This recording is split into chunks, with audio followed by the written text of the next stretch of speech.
గ్రామ పంచాయతీ ఆస్తుల్ని కాపాడాల్సిన వాళ్లే కబ్జాకు పాల్పడ్డ ఘటన వరంగల్ జిల్లా ధర్మసాగర్ మండలంలో నెలకొంది. అక్కడ స్థానికంగా ఒక మల్లపల్లి గ్రామంలో 25 సంవత్సరాల క్రితం 3 ఎకరాల భూమిని కొనుగోలు చేసినట్టుగా స్థానికులు తెలిపారు. గత సర్పంచ్ నకిలీ డాక్యుమెంట్స్తో కబ్జాకు పాల్పడుతున్నారని గ్రామస్తులు ఆరోపిస్తున్నారు. అసలు ఇదేంటని ప్రశ్నిస్తే పోలీసుల ద్వారా కేసులతో వేధిస్తున్నారంటూ గ్రామస్తులు చెబుతున్నారు. ఇక మల్లపల్లి గ్రామ పంచాయతీ భూమి కబ్జాకు సంబంధించి మరిన్ని వివరాలు మా వరంగల్ ప్రతినిధి రాము అందిస్తారు. అది ప్రభుత్వ భూమైనా చెరువు శిఖం భూమైనా వాటిని నకిలీ డాక్యుమెంట్స్ సృష్టించుకొని కాజేస్తున్నారు.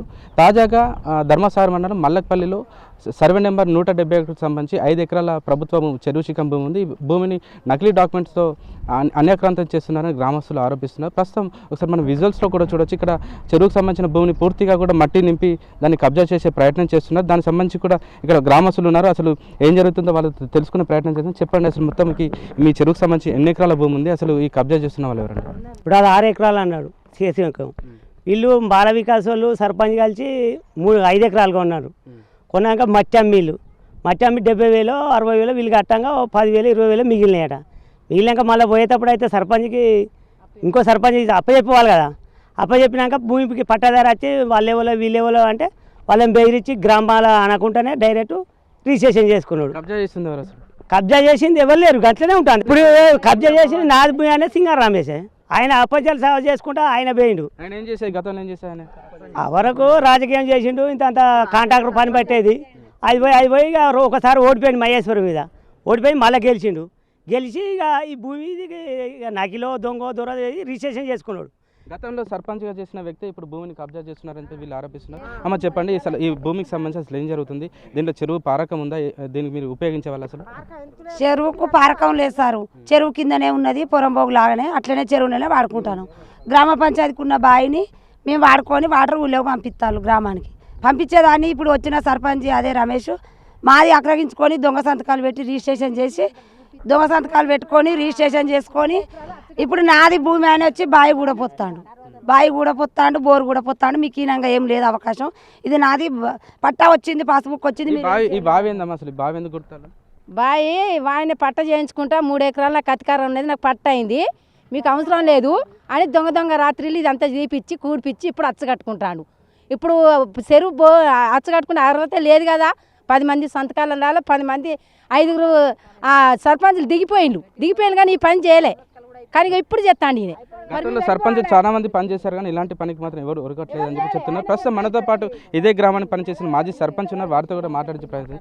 అసలు ఈ బావి పరిస్థితి ఏంది, చెరువు పరిస్థితి ఏంది, గతంలో ఈ భూమి మీరు ఏ విధంగా సేకరించారు, ఏ విధంగా జరిగింది, ఆయన అసలు ఎవరి ద్వారా రిజిస్ట్రేషన్ చేసుకున్నారు? భూమి అనేటువంటిది భీమిరెడ్డి మోహన్ రెడ్డి వాళ్ళ కొడుకుది అజయ్ రెడ్డి వారి దగ్గర మేము కొన్నాము. అందులో 90,000 బాల వికాస వాళ్ళ సహకారంతో ట్రాక్టర్తో 20 రూపాయలు వసూలు చేసి ఆ 90,000 రూపాయలు కానీ వాళ్ళకి కట్టడం జరిగింది. ఆ పీరియడ్లో మా నారమైన మహేశ్వరి మా భార్య ఉండే, ఆమెతోనే మేము పర్చేజ్ చేయడం జరిగింది. ఆమె పర్చేస్ ద్వారానే మేము గ్రామ పంచాయతీలో ఆ రికార్డు కూడా కట్టిన రసీదులు కూడా గ్రామ పంచాయతీలో పెట్టడం జరిగింది. ఎందుకంటే మాది కాదు కదా, మా ఆస్తి కాదు కాబట్టి గ్రామ పంచాయతీలో పెట్టాల్సింది కాబట్టి గ్రామ పంచాయతీలో పెట్టేసినాం. 90,000 కట్టిన దాన్ని, ఆ మిగతా దాన్ని ఇంకో 40,000-45,000 కట్టేది ఉండే.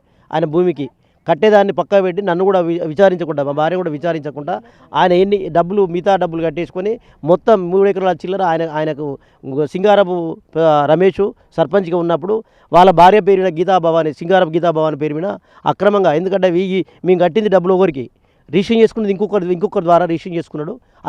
అది తప్పుడు సమాచారం, తప్పుడుగా రికార్డ్ చేసుకోవడం. గతంలో గ్రామ అవసరాల కోసం మేము కొనుగోలు చేసి ఇది గ్రామాభివృద్ధి కోసం మేము చెరువులో వాటర్ స్టోరేజ్ కోసం మేము ఏర్పాటు చేస్తే అది కాస్త వేరే వాళ్ళ ద్వారా రిజిస్ట్రేషన్ చేసుకొని కబ్జా చేసే ప్రయత్నం చేస్తున్నారని గ్రామస్తులు చెప్తున్నారు. ఇంకొంతమంది మాట్లాడే ప్రయత్నం చేస్తారు. అమ్మాయి చెప్పండి, చెరువుకు సంబంధించిన వ్యవహారం ఏంటి, అసలు ఈ రమేష్ ఎవరు, ఈయన ఎందుకు కబ్జా చేస్తున్నాడు? ఫస్ట్ సర్పంచ్ ఓడిపోయిండు, తర్వాత ఏడ్చిండు, అందరికి గడ చుట్టూ మా ఇళ్ళ చుట్టూ తిరిగిండు. డబ్బులు ఇస్తా మాకు ఓట్లు వాళ్ళు గెలిపి మీకు ఊరు సహాయం చేస్తా అది అన్నాడు సార్. సరే ఏడ్చిండు తుడిచినా మీ ఓట్లు వేసినా గెలిపించినాం సార్. ఇదంతా గవర్నమెంట్ దాన్ని అంత ఆక్రమించి తెలంగాణ సంతకాలు పెట్టి రెడ్డి వాళ్ళు వాళ్ళతో వీళ్ళతో కలిపి నెలలపై సంతం చేసుకున్నారు సార్. ఇదంతా అసలు పోలీస్ కేసు సంబంధించిన వ్యవహారం ఏంది, మీ మీద కేసు బనాయించిన వాళ్ళైతే అక్రమంగా ఇవన్నీ తవ్వుతుంటే వాటి కోసం అని చెప్పేసి ముందుకు వచ్చి గ్రామ ప్రజలందరం కలిసి వచ్చేసినంత అనంతరము ఏం చేద్దంటే నా మీద నీకు ఇక్కడ అర్హత లేదు, నువ్వు అడగడానికి ఇవ్వరు, నీకు ఇట్లా బాట లేదని చెప్పేసి మేము మాట్లాడుతుంటే బాట ఎందుకు ఉండదు అని చెప్పేసి ఇక్కడ మీకు ఏం సంబంధం లేదని చెప్పేసి నా మీద మళ్ళా మన కార్యదర్శి మేడానికి కంప్లైంట్ ఇస్తే ఆమె రెస్పాన్స్ కాకపోతే ఫోన్ చేసిన ఒక 100 సార్లు ఫోన్ చేసిన కూడా రెస్పాన్స్ లేదు. చేసినాక తర్వాత మరి ఇట్లా అని చెప్పేసి అంటే బావి ఇట్లా తీస్తున్నాడు, చెరువు తీస్తున్నాడు అని చెప్పేసి బావి మొత్తం చుట్టూ తీస్తామని చెప్పినా కూడా రెస్పాన్స్ లేదు. నా మీద మళ్ళీ నేను రమేష్కి ఫోన్ చేసి కంప్లైంట్ ఇప్పించింది మేడం. ఇదేంటి అని చెప్పి ఎదురు తిరిగినందుకు మా మీద దొంగ కేసులు పెట్టి బనాయిస్తున్నారని చెప్పేసి కూడా వీళ్ళు ఆవేదన వ్యక్తం చేస్తున్నారు. అమ్మ చెప్పండి, అసలు ఎవరికైనా చెప్పినా మీరు అధికారులకు ఏమైనా చెప్పినా? అధికారులకు చెప్తే వాళ్ళు అధికారులు ఎవరు పట్టించుకుంటలేరు. కానీ కూడా ఇక్కడ పెద్ద మొత్తంలో 5 ఎకరాలకు సంబంధించి స్థలాన్ని కబ్జా చేస్తున్నా కూడా స్థానిక అధికారులతో పాటు ప్రజాప్రతినిధులు ఎవరు పట్టించుకోవట్లేదు. ప్రస్తుతం ఇక్కడ మనం మాట్లాడుతున్న తరుణంలో కూడా ఇక్కడ ఒక జేసీబీ వచ్చి ఇక్కడ మట్టి తోడే ప్రయత్నం చేస్తున్న ఒక విజువల్ చూడొచ్చు. ఇంత పెద్ద మొత్తంలో 5 ఎకరాల స్థలానికి సంబంధించి ఈ కబ్జా జరుగుతుంటే కూడా స్థానిక పంచాయతీ కార్యదర్శితో పాటు మండల అధికారులతో పాటు కలెక్టర్లు కూడా స్పందించాల్సిన అవసరం ఉంది. కానీ అధికారులు ఏమీ పట్టనట్టుగా వ్యవహరిస్తున్నారు, కబ్జాదారులకే కొమ్ము కాసే విధంగా వ్యవహరిస్తున్నారని చెప్పేసి వీళ్ళకి ఇంత ఆగ్రహం వ్యక్తం చేస్తున్నారు. గతంలో కూడా ఇక్కడ చెరువు ఉండడం వల్ల గ్రౌండ్ లెవెల్ వాటర్ మాకు ఉండేది, మేము పంట పొలాలకు పండించుకున్న వాళ్ళం. ఇక్కడ ఉన్న బావి ద్వారా కూడా మేము మాకు తాగునీటి అవసరాల కోసం ఉపయోగించే వాళ్ళం. కానీ ఈ కబ్జాదారులు చెరువుతో పాటు ఈ బావిని మూసేయడం వల్ల మాకు తాగునీటికి చాలా ఇబ్బందికరంగా ఉంటుంది. ఇప్పటికైనా సంబంధిత అధికారులు ఎవరైతే కబ్జాకు పాల్పడుతున్నారో వాళ్ళపైన కఠిన చర్యలు తీసుకొని కోట్ల విలువ చేసే మా గ్రామ భూమిని కాపాడాలని చెప్పేసి స్థానికులు కోరుకుంటున్న పరిస్థితి. భిక్షపతు రాము, మెగానైన్ టీవీ, వరంగల్.